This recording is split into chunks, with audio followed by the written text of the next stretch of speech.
Bam, dududum, bum, bum. Vamos lá, galera, vamos entrando aí.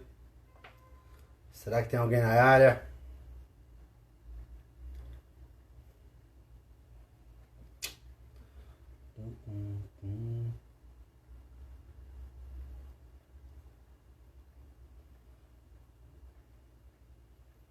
Oi, Amanda. Cadê o Luiz? Cadê você, Luiz? Fala, Fabiola.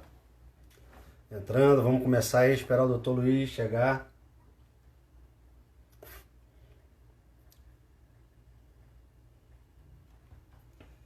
Vamos dar um tempinho mais pra... A galera tá vendo agora, né, que a gente tá online. E aí a gente começa a conversar em seguida. Beleza?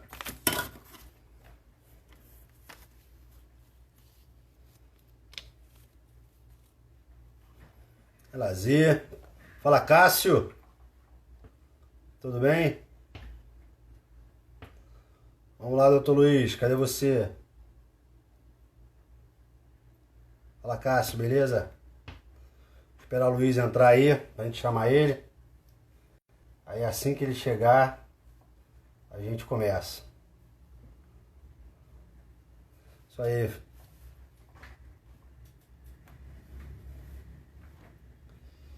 É isso aí.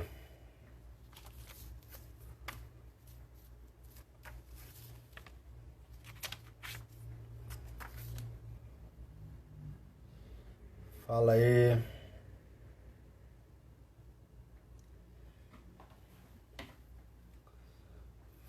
Para, para, para.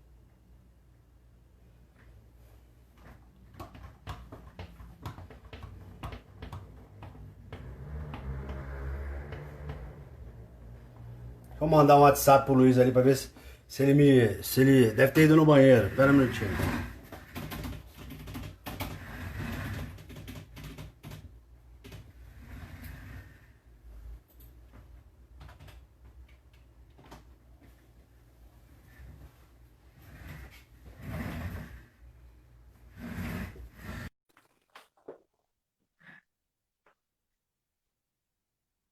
E aí, vamos lá, o Luiz tá vindo aí. Fala, Luiz! Boa noite, Diego. Tudo bom? Tudo bem? Tudo Pô, bem, tudo bem. tava com medo de você estar atrasado, rapaz. Não, eu tava aqui a poste já.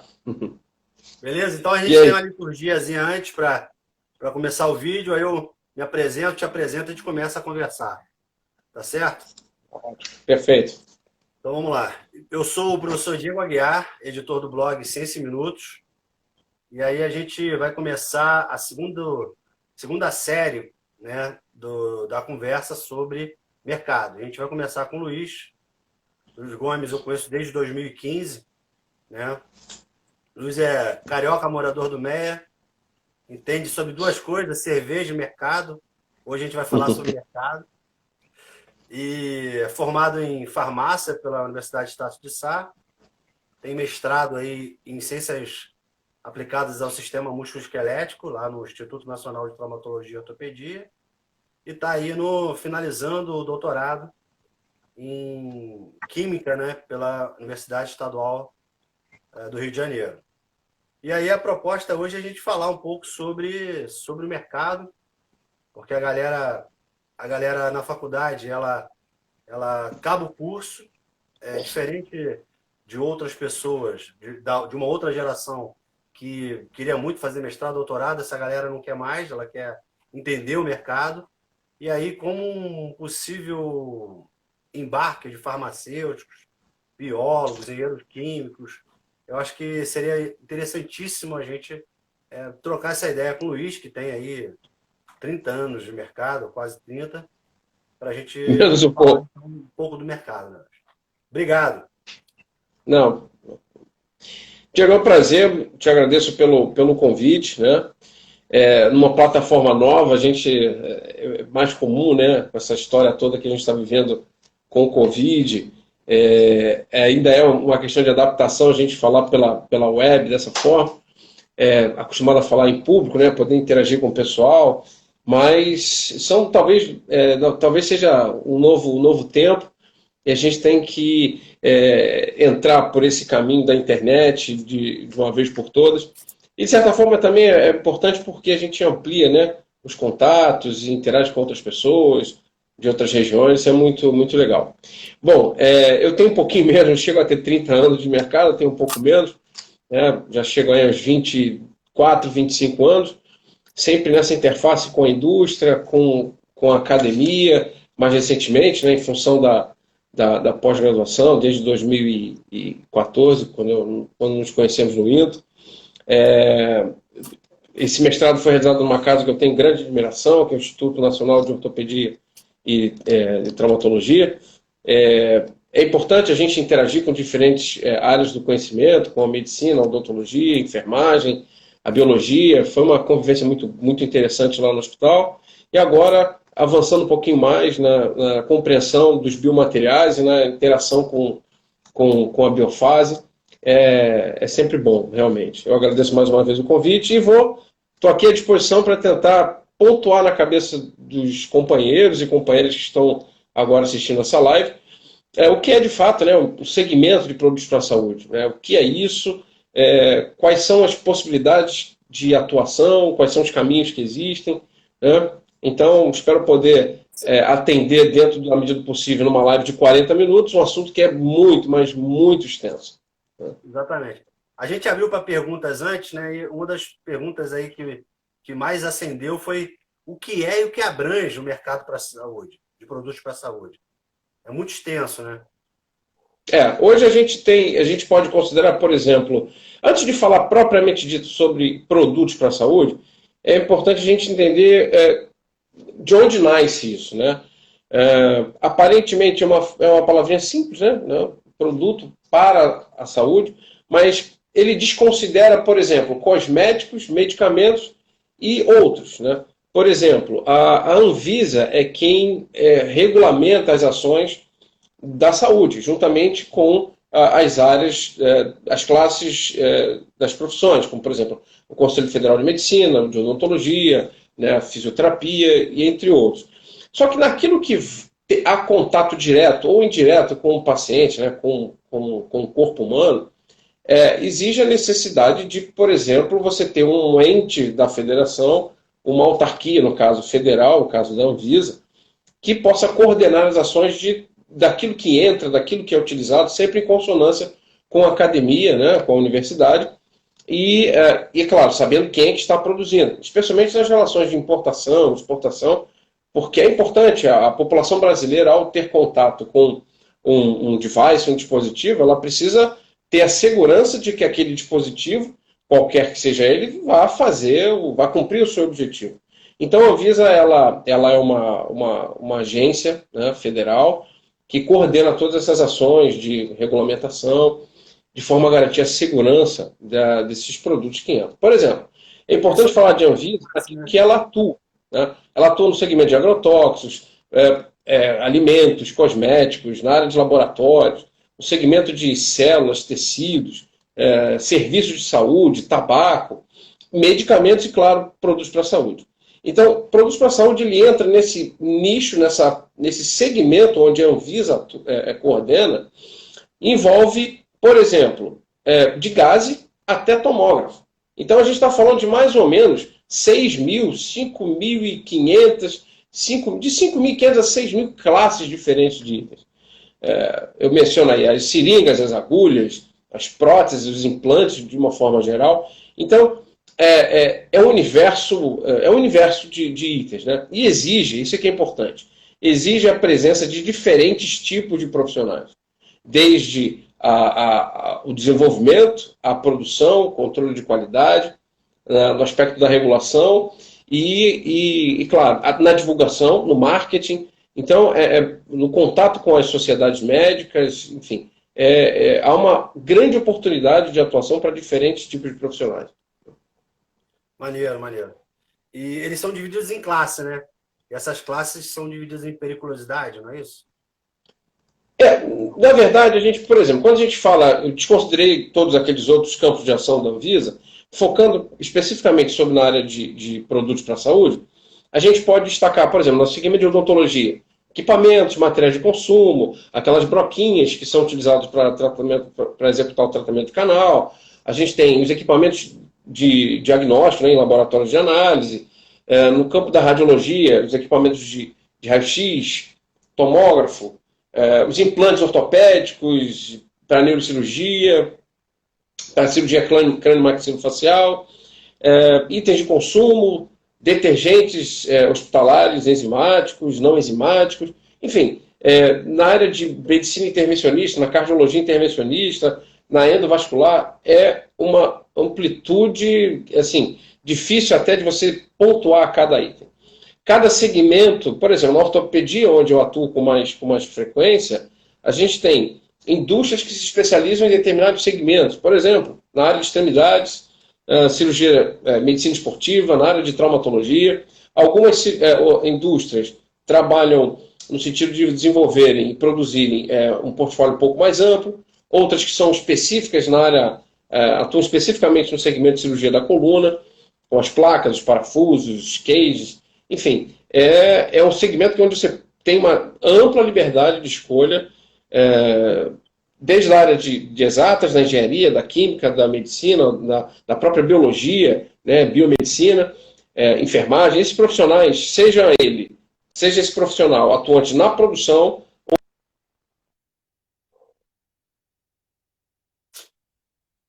Travou, travou. Travou, mas volta. Deu uma travada, deu uma travadinha.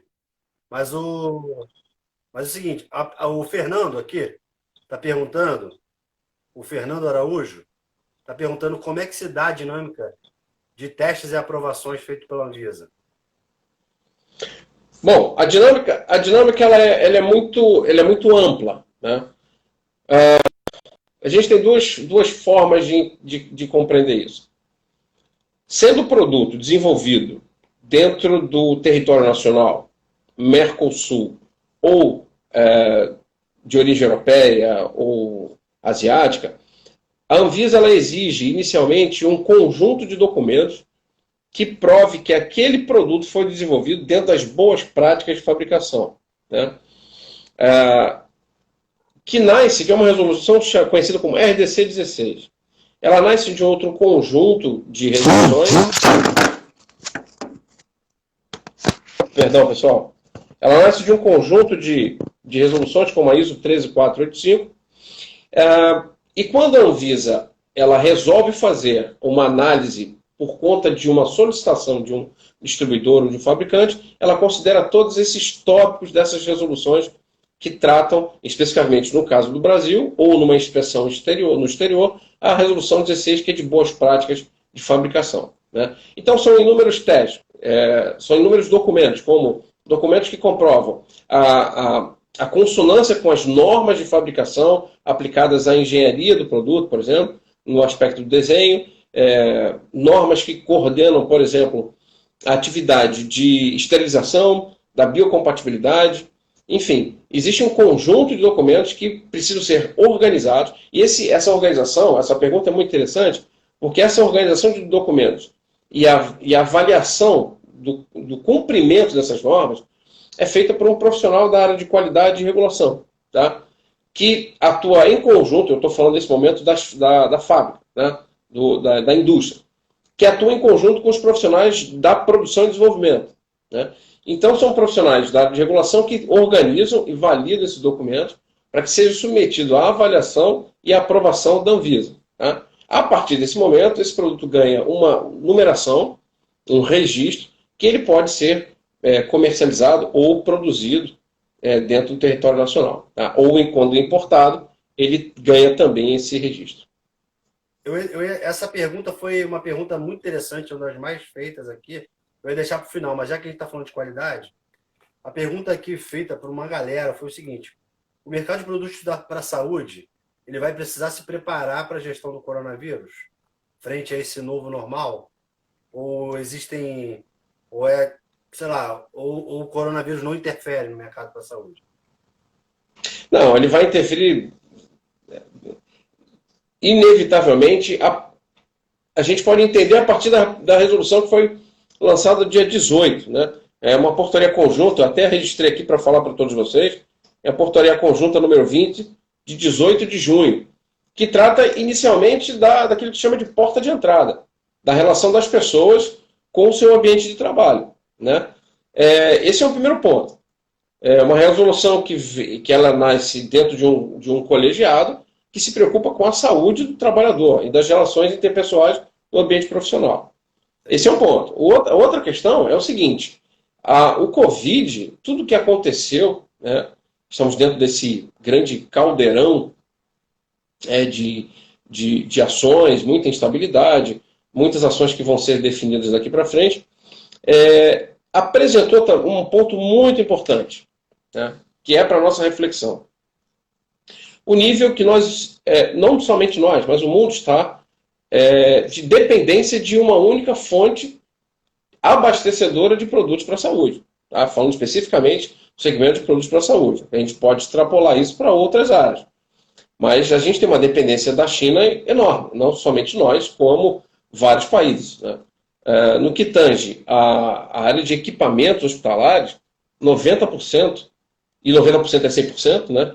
Nesse aspecto, nessa discussão, 90% desses insumos para equipamentos para a saúde vêm da China. Então, quer dizer, há uma dependência enorme. E o Covid, essa questão do Covid, que foi muito bem colocada pelo companheiro, mostrou a nossa dependência e a nossa deficiência do mercado, que é absolutamente gigante, como eu pontuei para vocês há pouco. Né? Se a gente considerar, por exemplo, tudo que se compra e o que se vende, né? A gente entrar no aspecto mais econômico, a gente vai observar que há um desequilíbrio da nossa balança comercial de forma muito assustadora. Só para vocês terem uma ideia, em 2018, eu não tenho os dados de 2019, mas em 2018 a gente teve o montante de importação na ordem de 4,4 bilhões de dólares, e a gente exportou 680 milhões. Né? Então, o Covid, mais uma vez, mostrou para a gente o seguinte: nossa, a gente precisa fazer alguma coisa com o nosso parque industrial, né? Que aparentemente, para quem não é talvez do setor, acha que não temos, mas nós temos um parque industrial no Brasil muito grande. Né? E aí remete a uma segunda discussão. Esse é um papo para mais de metro, como se diz, né? Papo para mais de metro. Porque nós temos na região sul-sudeste 75% das indústrias do Brasil. E a gente chega em torno de 180, 150, 160 indústrias, exportando para um número infinito de países, uma quantidade enorme de países aqui, no planeta Terra. Então, assim, se nós temos uma quantidade de indústrias desse tamanho, o Covid mostra que nós temos algo a fazer, um trabalho de casa muito importante. Né? Um parque industrial importante na região sudeste, sul-sudeste, e com uma dependência muito grande, não somente na área de produtos para a saúde, mas também no setor de medicamentos. A gente depende dos insumos farmacêuticos ativos, basicamente vem da Índia. Né? Então não é 100% da Índia, mas muitos desses insumos vêm da Índia. E a gente fica nessa dependência desse abastecimento de medicamentos. Então, é hora de, não somente a indústria, como a academia, né? É uma discussão antiga de indústria e academia estarem cada vez mais próximas, para transformar aquilo que é produção acadêmica em produto. Tá? Dentro daquilo que é possível, claro, e entendendo que a pesquisa clínica ela é fundamental, ela é o eixo de equilíbrio dentro desses dois setores que estão caminhando em paralelo, equidistantemente, mas a pesquisa clínica precisa se fazer presente para que aquilo que se desenvolve na universidade, a indústria possa fazer produção em escala e abastecer o mercado. Né? A gente teve no início do Covid uma falta de máscaras. Isso foi realmente alarmante na minha ótica. Entendeu? É complicado mesmo. Não, essa é uma discussão antiga e se a gente entrar numa seara política, né, porque isso é decisão política, a gente vai fugir do mercado. Né? A gente quer falar mais das questões que envolvem aí os produtos, a diferença. Né? Sim. Assim, quando a gente pergunta quem é o mercado é público, o mercado é privado, o mercado é venda ponto a ponto, é varejo, é o quê? Não, o mercado, a saúde no Brasil ela é público-privada, né? A gente tem aproximadamente, se eu não estou enganado nesses números, mas em torno de 40% da saúde da população utiliza o serviço privado de saúde e os outros 60% utiliza-se do SUS, né? Um fator muito importante é o seguinte, que o Ministério da Saúde ele considera a população brasileira, tá, para efeito de destinação da verba. Travou, travou.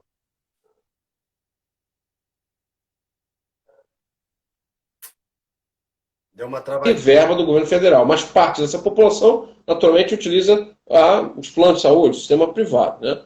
Então, o mercado de produtos para a saúde ele tem essa amplitude. Ele tem essa amplitude. Alguns dos itens, é claro que fica mais óbvio por uma questão de acesso que o SUS ele acaba sendo sacrificado se, por exemplo, a gente tiver um sucateamento ou uma pressão muito grande na iniciativa privada, né? Como aconteceu na crise econômica, que várias pessoas perderam seus planos de saúde e o SUS teve que abarcar, teve que abraçar essa parte dessa população.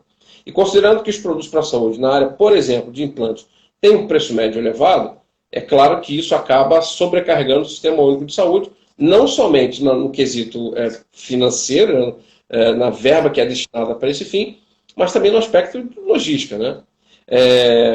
Mas é importante dizer, eu queria voltar à questão dos profissionais que atuam no segmento. Há um confundimento de que, por exemplo, a ciência da saúde não atua na área de implantes, na produção, né? Isso não é verdade. Eu já ouvi várias vezes de que, olha, poxa, eu faço biologia, eu faço biomedicina, eu não tenho espaço na indústria de produtos para a saúde. Isso não é verdade. Eu digo até o contrário. Há uma falta significativa de profissionais desse ramo, desse segmento, né, das profissões dentro da indústria de produtos para a saúde. Porque acaba muitas vezes ficando somente sob a ótica da engenharia biomédica e falta aquele tempero de um advogado, falta o tempero, o olhar do biólogo, do biomédico. É muito importante que os alunos das universidades dessas áreas fiquem atentos a esse segmento de mercado que cresce de 5% a 7% todo ano e trata dessas cifras gigantescas. Ora, mesmo que a gente tenha é interessante essa leitura, porque mesmo que a gente tenha um desequilíbrio dessa balança comercial, o fato de desequilibrar a balança comercial pelo maior influxo, né, de importações, é importante também ficar atento pelo fato de que, havendo essa chegada de matéria-prima ou de produto acabado de origem estrangeira, isso dá um norte de aquecimento do mercado interno. E, por eu atuar já há muitos anos no segmento, eu observo que vários setores poderiam ser preenchidos por profissionais da área de biologia, da biomedicina, da farmácia, né? Até da medicina. Oi? Enfermagem. Enfermagem. Dentro da indústria, ontem mesmo eu estava numa discussão com uma enfermeira sobre um produto para a saúde que ela apresentou uma discussão, um ponto de vista muito importante, né? Então, medicamentos, produtos para a saúde, são assim, segmentos multidisciplinares. É muito importante que as pessoas que estão na universidade tenham essa noção dessa abrangência de campo de atuação, né, que o mercado precisa. A verdade é essa. A quarta pergunta mais feita foi sobre a empregabilidade, né? E aí a gente se falou de maneira genérica, né? A atuação do biólogo, biomédico, farmacêutico, engenheiro químico, na distribuição, na importação e distribuição. Tem espaço para quem? Como é que é o vendedor? Como é que o mercado? E aí eu queria falar mesmo da venda, assim. Porque a venda, para alguns, é uma arte, nasce sabendo, para outros desenvolve, mas ele algumas vezes está na mão do cara que nem tem graduação, mas o mercado está se aprimorando, os produtos estão se tornando cada vez mais complexos, e as interações desse produto com o curativo, o implante, ele precisa ser, muitas vezes você precisa trabalhar conceito. Então, você fala, olha, eu vou botar um curativo, esse curativo ele é à base de colágeno, quando eu puser o curativo ele vai se integrar, desmanchar, etc, etc. E o profissional, muitas vezes, que comercializa isso, é um veterinário, é um enfermeiro, um fisioterapeuta, um biólogo. Como é que se dá isso? Como é que é a empregabilidade? Como é que você viu esse cara aí, agora, que eu não estou falando do cara top. Como é que esse cara chega no mercado? Bom, a pergunta, eu não sei direito quem fez a pergunta, né, o nome da pessoa, mas é uma pergunta que remete a uma discussão muito, mas muito longa e muito interessante. Bom, o conceito de venda, né, do conceito do vendedor, a vendedora de antigamente, muitas das vezes se confunde com o que se faz na saúde. Eu não, com todo respeito às outras áreas, nos outros segmentos da economia, a atividade comercial ela é presente, ela é fundamental. Né?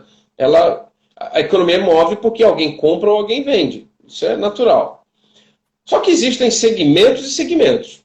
Tá? A gente não pode deixar, não é uma forma preconceituosa que eu estou dizendo, mas com todo respeito a outros segmentos, você vender, por exemplo, madeira, né, exige um determinado nível de conhecimento. Você vender um produto para a cirurgia da coluna exige outro tipo de conhecimento.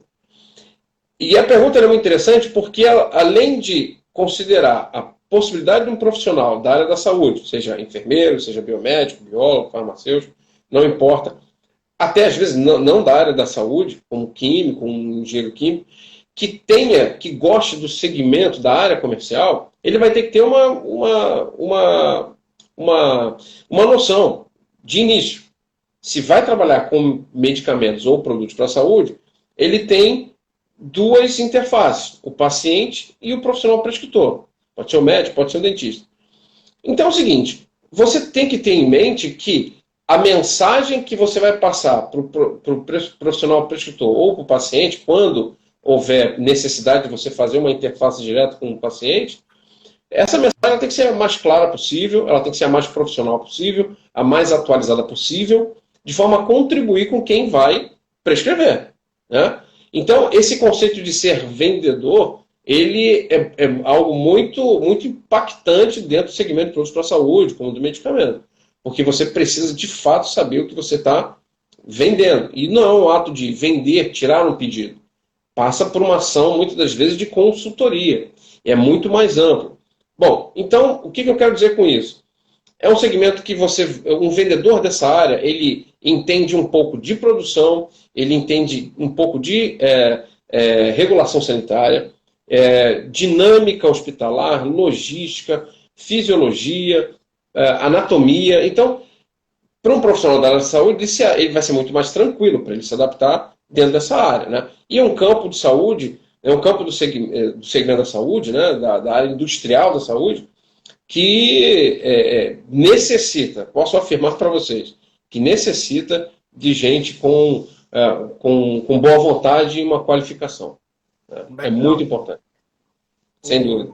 Não é necessário você ter um mestrado, um doutorado para atuar no segmento comercial, claro. Se você quiser, é ótimo. Quanto mais conhecimento a pessoa tiver, mais diferenciada ela se transforma e cresce profissionalmente, né? Ascende cargos, etc.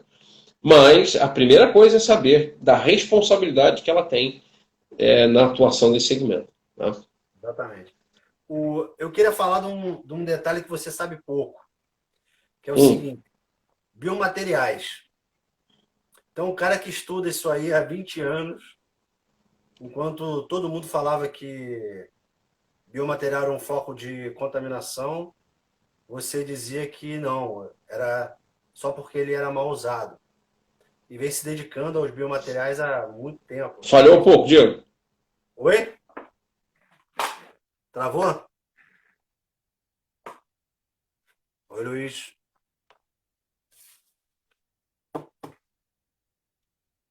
Luiz.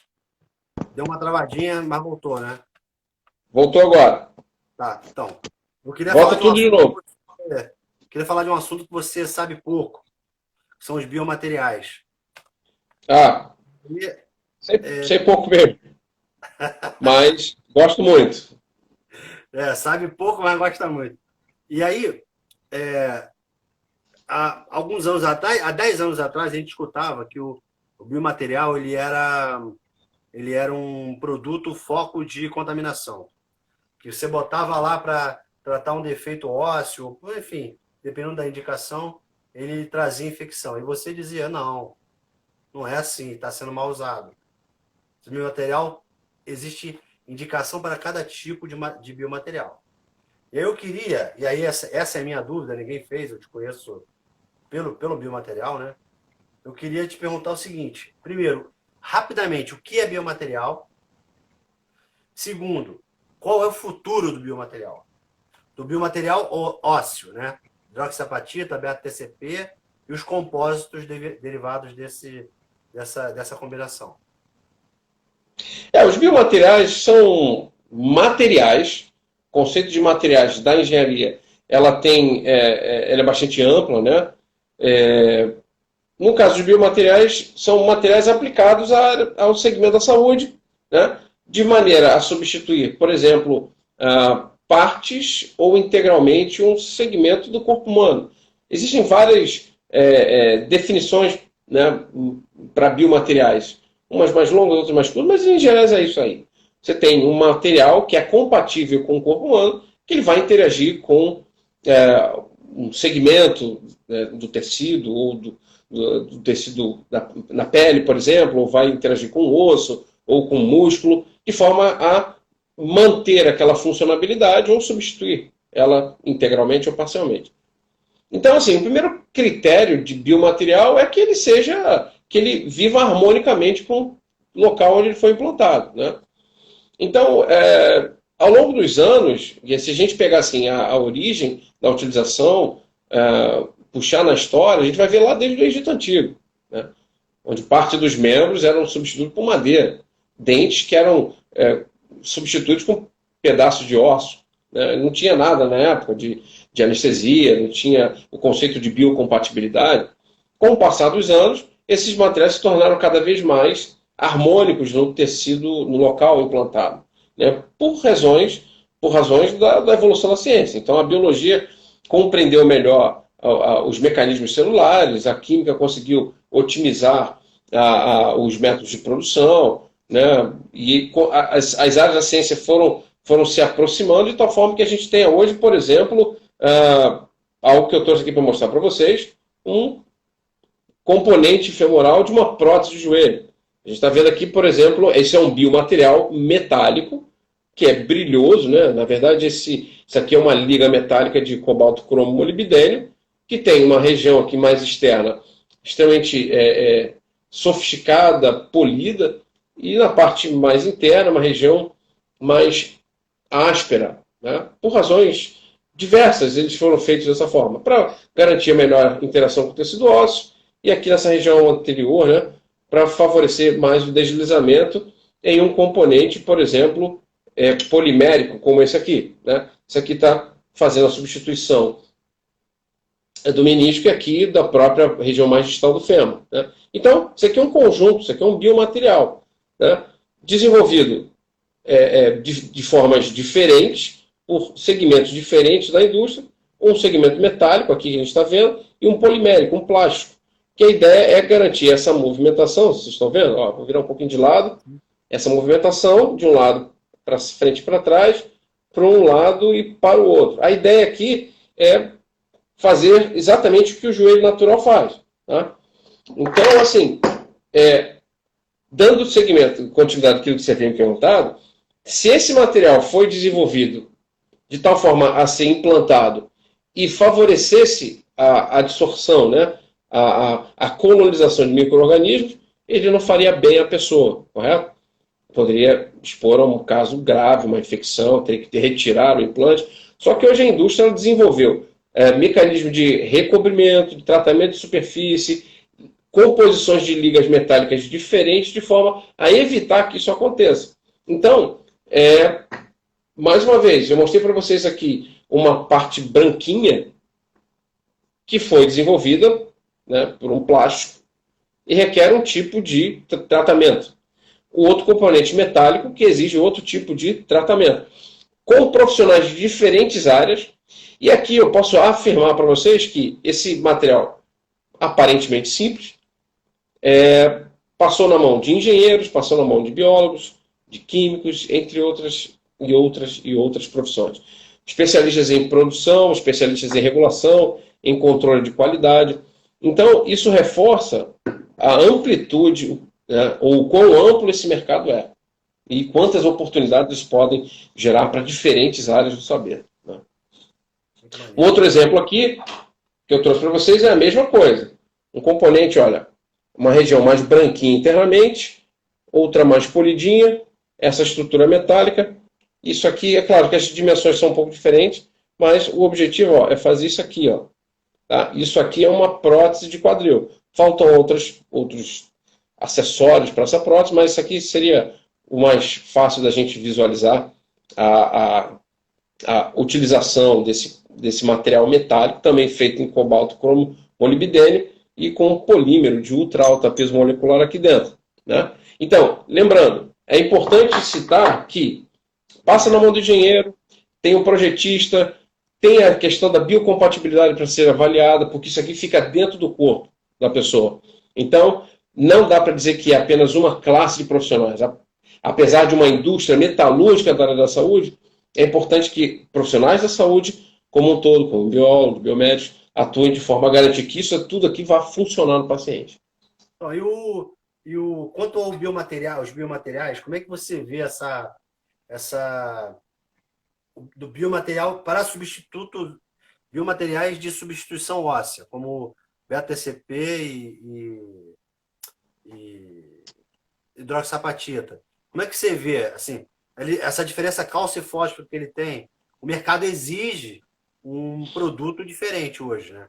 Um produto que, no momento, ele resile mais, no outro momento, ele tem mais dureza e menos flexibilidade. Como é que o mercado está exigindo esse tipo de material e como é que está sendo feito? Aí, imagino você está pensando nisso. Como é que você está pensando em construir essa história? Existe essa demanda ou é viagem? Não, a pergunta é super pertinente. É pelo seguinte, agora em se tratando de substituição de tecido ósseo por perda, né, gaps ósseos oriundos por diferentes razões, né, ou um trauma, um tumor, enfim, qualquer forma que promova essa perda óssea, existe os substitutos ósseos. Então, são materiais inorgânicos, são biomateriais inorgânicos, quimicamente desenvolvidos, para serem introduzidos naquela região onde houve.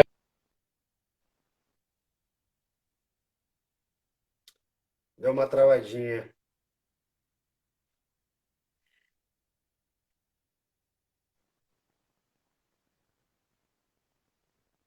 Travou? Tá me escutando? Não, tô Agora escutando. estou. Tá. Então, esse material, que naturalmente, esse biomaterial vai se transformar em tecido ósseo.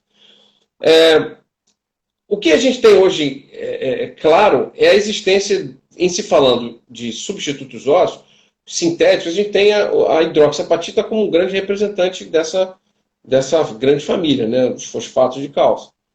Existem outros também, como o fosfato tricálcio, como você acabou de mencionar, e alguns congêneres, a gente tem os bifásicos e os trifásicos.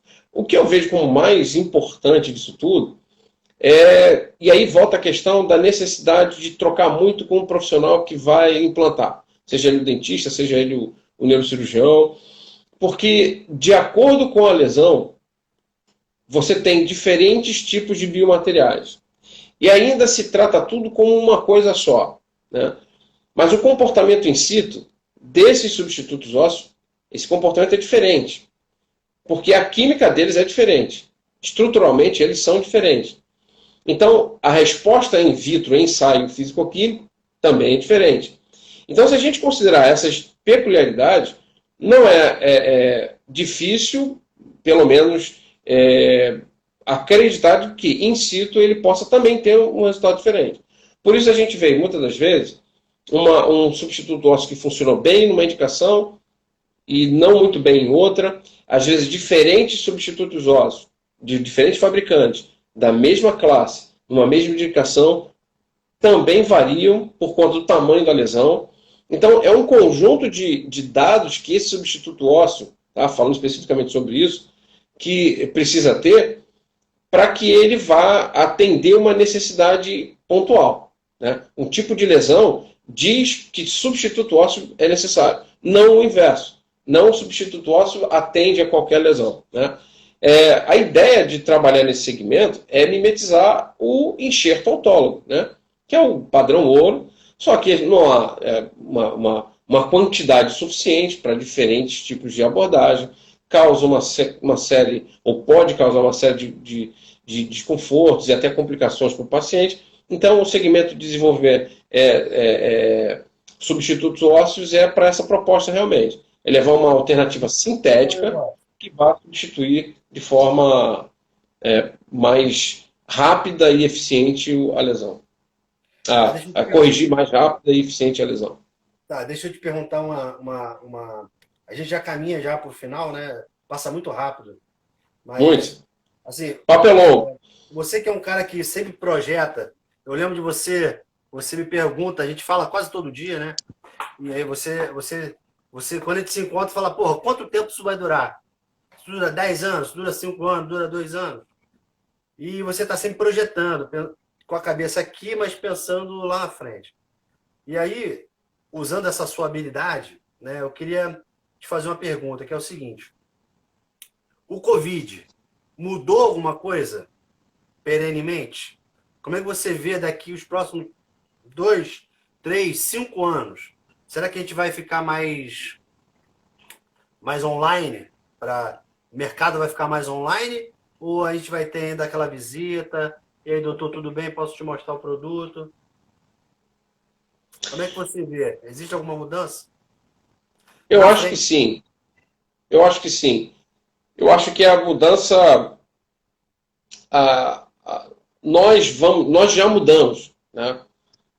A gente está vendo a relação professor-aluno na sala de aula diferente. Eu acho que a gente não vai ser mais o mesmo.